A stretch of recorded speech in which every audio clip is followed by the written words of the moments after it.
Le système de freinage d'urgence automatique avec détection de piétons peut aider le conducteur en cas de risque de collision frontale avec le véhicule qui se trouve en avant dans la voie de circulation ou avec un piéton.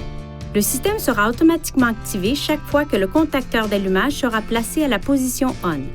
Le système de freinage d'urgence utilise un capteur radar situé à l'avant du véhicule qui mesure la distance par rapport au véhicule situé devant dans la même voie et fonctionne aux vitesses supérieures à environ 5 km/h. Le système de détection des piétons fonctionne à l'aide d'une caméra installée derrière le pare-brise qui permet de détecter les piétons à des vitesses d'environ 10 à 60 km/h. En cas de risque de collision frontale avec un véhicule, le système émet un avertissement à l'intention du conducteur à l'aide d'un témoin visuel et d'une alerte sonore. S'il détecte un risque de collision frontale avec un piéton, le système avertit le conducteur en faisant clignoter un témoin et retentir une alerte sonore.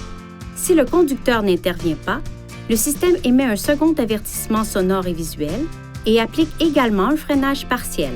Si le risque de collision avec le véhicule qui précède devient imminent, le système applique automatiquement une plus grande force de freinage. Selon les circonstances, le système n'éliminera peut-être pas le risque de collision, mais il peut en diminuer la gravité. Pour activer ou désactiver le système, utilisez ces commandes pour sélectionner Réglages, aide à la conduite, frein d'urgence, puis avant pour activer ou désactiver le système. Lorsque le système de freinage d'urgence avec détection de piétons est désactivé, le témoin d'avertissement correspondant s'allume. Pour assurer le bon fonctionnement du système, gardez ces zones propres et exemptes d'obstruction. Si l'une de ces zones est bloquée, ce témoin peut s'allumer et où ce message d'avertissement peut s'afficher.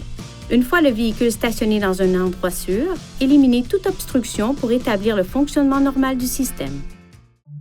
Veuillez consulter le manuel du conducteur pour obtenir des renseignements importants concernant la sécurité et les limites du système et pour en savoir davantage au sujet de son utilisation et de ses caractéristiques.